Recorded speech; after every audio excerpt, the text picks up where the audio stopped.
Saya senang sekali bisa bicara tentang Palestina dalam perspektif politik luar negeri, terutama bagaimana pemimpin dunia seperti Amerika Serikat melihat Palestina ya, karena memang Amerika Serikat sangat menentukan bagaimana perjalanan dari dinamika kawasan Timur Tengah yang nantinya tentunya akan berefek langsung kepada Palestina. Politik luar negeri Amerika Serikat tentunya kan dipengaruhi oleh Presiden Biden yang dia mengajukan atau menggulirkan sebuah reorientasi politik luar negeri dari pola isolasionisme Trump yang sebenarnya dibawa dari pola politik luar negeri Amerika Serikat di abad 19 ya, sebelum abad 19, yaitu isolasionis yang lebih fokus kepada permasalahan dalam negeri, dan itu berdampak pada instabilitas politik di kawasan Timur Tengah termasuk juga Palestina. Joe Biden memang orang yang punya latar sangat panjang di dunia politik internasional, karenanya memang ketika dia menggulirkan tentang reorientasi politik luar negeri yang lebih strengthening US leadership di dunia, itu tidak heran kita. Karena itulah kita penting mencermati bagaimana Joe Biden akan membawa, meskipun pengaruh terhadap politik luar negeri pasti banyak ya. Ada orang-orang di sekitarnya, political advisors dari Biden juga kita perlu mencermati. Terus kemudian ada bagaimana sikap Senat, terus kemudian juga bagaimana kelompok lobby dan seterusnya. Tapi Biden tentunya sangat determinan. Nah, uniknya adalah ketika menyusun personel atau struktur di National Security Council di era Biden awal, itu ada struktur yang hilang ya. Salah satunya adalah struktur Southeast Asia itu hilang. Bang Afan mau ditayang itunya, coret-coretan saya. Ini lagi dari admin kita mau nanya. Nah, ya jadi ada yang hilang strukturnya, yaitu struktur tentang Southeast Asia.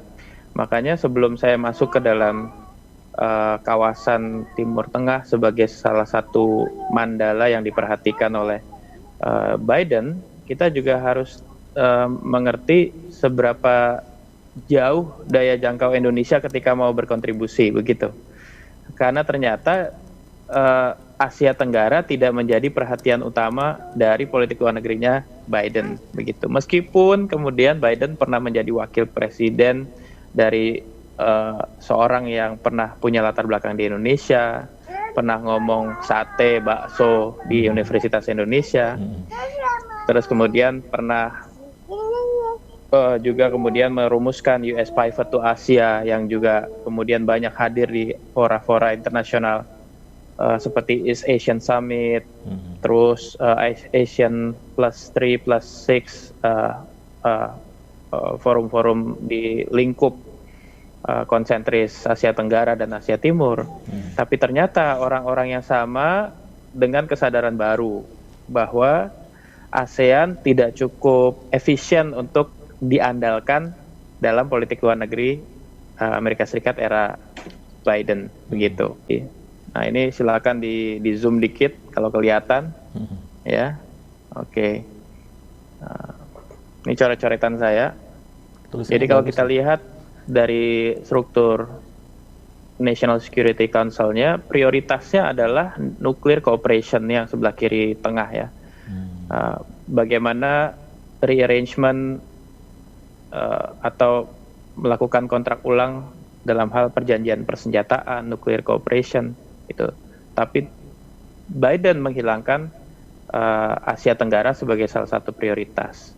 Nah, sementara yang menjadi prioritas adalah Middle East and Central Asia, dan kemudian South Asia.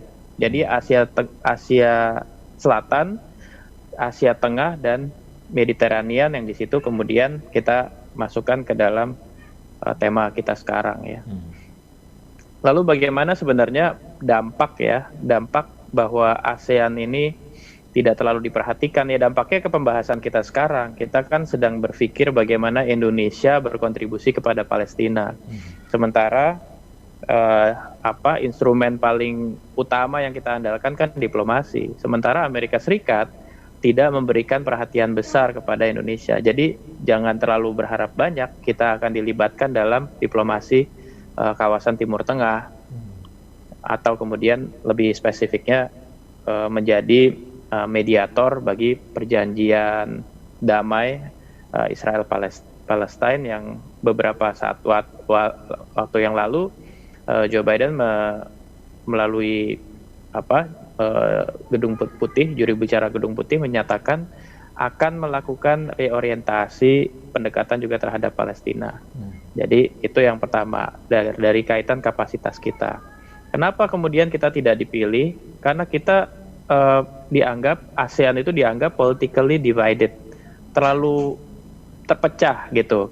Kita ada CLMV ya, Kamboja, Laos, Myanmar, Vietnam itu sangat sulit kemudian disatukan sikapnya bersama dengan negara-negara lain di ASEAN. Indonesia dengan Malaysia saja sudah beda, Indonesia dengan Filipina sudah beda. Jadi kita dianggap tidak efisien untuk didekati terkait dengan politik luar negeri Amerika Serikat, bukan hanya untuk Palestina, ini juga bahkan untuk menghadapi China sekalipun agak susah. Terus kemudian secara politik luar negeri hampir seluruhnya seluruh dunia tahu bahwa kita sangat low profile, tidak asertif, tidak seperti asertif yang tadi Pak Dr. Sukamta sampaikan di masa Bung Karno misalnya. Kita sangat tidak asertif sekarang. Kita punya politik bebas aktif yang membuat politik luar negeri Amerika Serikat berhitung tentang masalah efisiensinya. Lalu kemudian kita juga dianggap akhirnya karena pemimpin tradisionalnya tidak punya arah yang asertif, dianggap summit-summit atau fora-fora internasional yang mempertemukan counterpart dari negara-negara ASEAN ataupun Asia Timur dianggap seperti informal summit. Jadi pertemuan yang sifatnya informal, begitu. Nah, jadi dari sisi kita kapasitasnya sangat terbatas ketika kita ingin terlibat berdiplomasi dalam isu Palestina melalui peran Amerika Serikat. Nah, yang kedua, lalu kemudian kemana sebenarnya prioritas Amerika Serikat di era Biden? Biden dengan pengaruh latar Kamala Harris ya, yang punya darah India, dia akan sangat fokus ke South Asia atau Asia Selatan, utamanya adalah India. Alih-alih orang berbicara tentang Laut Cina Selatan, yang di situ memang sudah sangat kuat China, Amerika Serikat akan sangat terfokus pada Indian Ocean,